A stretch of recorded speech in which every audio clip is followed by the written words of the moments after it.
여러분 안녕하십니까? 계속해서 대구 경북 소식입니다. 대구와 경북 지역은 아침 기온이 영하 10도 이하로 떨어지며 올겨울 들어 가장 춥습니다. 오늘 아침 최저 기온 대구 영하 7.5도, 안동 영하 12.5도, 의성 영하 13.8도 등을 기록했습니다. 경북 북동 산지에는 한파주의보가 내려졌고 동해안 지역에는 약한 눈이나 비가 오겠습니다. 대구와 경북 대부분 지역에는 건조주의보가 발효 중인 가운데 낮 최고 기온은 대구 안동이 4도 등 3도에서 6도 분포로 어제보다 2도가량 높겠습니다. 신종 코로나 바이러스 17번째 확진 환자가 대구에서 접촉한 14명이 검사 결과 모두 음성 판정을 받았습니다. 대구시는 싱가포르 행사 참석 후 확진 판정을 받은 17번 환자가 설 연휴 기간 대구에서 접촉했던 가족과 택시기사, 편의점 직원 등 14명이 바이러스 검사 결과 음성 판정을 받았다고 밝혔습니다. 접촉자 모두 건강 상태는 양호하고 잠복기인 모레까지 자가격리하며 발열 등의 건강 상태를 확인할 방침이라고 설명했습니다. 현재 부산에 머물고 있는 17번 환자의 처가 식구 7명은 연제구 보건소에서 감염 여부를 확인하고 있습니다. 대구시는 17번 환자가 다녀간 동대구역 일대와 편의점, 택시 등에 대한 소독을 마쳤습니다.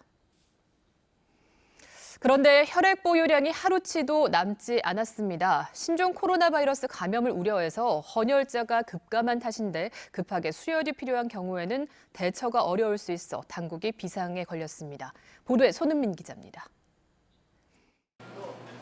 가득 차 있어야 할 혈액 보관소. 거의 모든 혈액이 바닥을 드러냈고 사용량이 많은 O형은 아예 텅 비었습니다. 혈액 저장 냉장실에도 남은 혈액이 없습니다.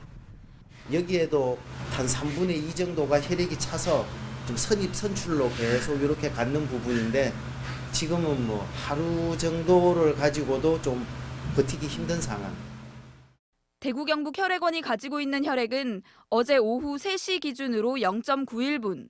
추가 공급 없이는 하루도 버틸 수 없는 양으로 혈액 보유량에 따라 나눈 위기 단계상 가장 위험한 수준인 심각 단계입니다.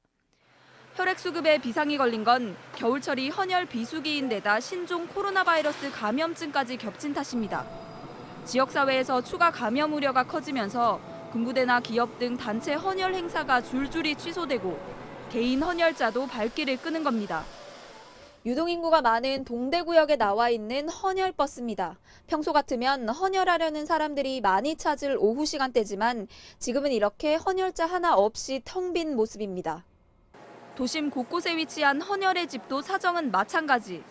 대구 경북 혈액원은 시민들의 헌혈 동참을 호소하기 위해 피켓 캠페인에 나섰습니다. 기부나 그다음 헌혈 침대나 이런 것들도 소독을 자주 해서 감염이나 이런 부분들이 없도록 노력을 또 하고 있습니다. 헌혈자분들은 안심하고 헌혈의 집을 방문하셔서 혈액이 필요한 환자에게 수혈이 될 수 있도록 적극 참여해 주셨으면 좋겠습니다. 혈액원은 현재 지역 의료기관이 요청하는 양의 20에서 30% 정도밖에 혈액을 공급하지 못하고 있습니다. MBC 뉴스 손은민입니다. 지역 대학들도 신종 코로나 바이러스 감염증 확산을 막기 위해 개강을 잇따라 연기했습니다. 경북대학교는 9개 거점 국립총장협의회를 열어 다음 달 초로 예정된 개강을 2주 연기하고 올해 1학기를 기존 15주에서 13주로 단축하기로 했습니다. 수업 시간이 줄어드는 것은 온라인 수업으로 대체할 수 있게 수업 개설 상한 기준을 완화해 줄 것과 중국인 유학생 집중 보호에 필요한 재원을 지원해달라고 교육부에 건의하기로 했습니다.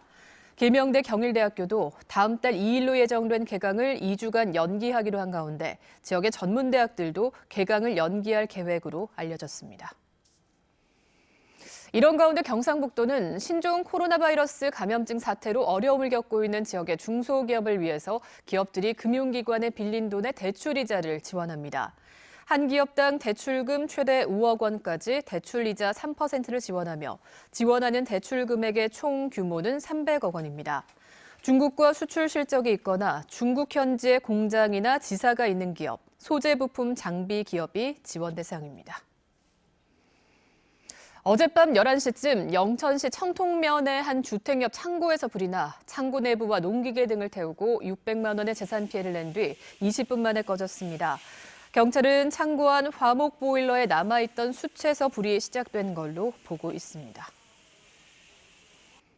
법원이 대구 성서산업단지 열병합발전소 건설을 불허했습니다. 대구지법 행정일부 박만호 부장판사는 성서 열병합발전소 사업자인 리클린 대구가 대구시를 상대로 낸 소송을 기각했습니다. 재판부는 결정문에서 발전시설에서 배출하는 대기 오염물질이 지역 주민의 건강과 주거 환경 등에 위해를 줄 우려가 없다고 단정하기가 어렵고 성서산업단지에서 대기 오염물질이 더 배출되지 않도록 해야 할 공익상의 필요가 충분하다고 밝혔습니다.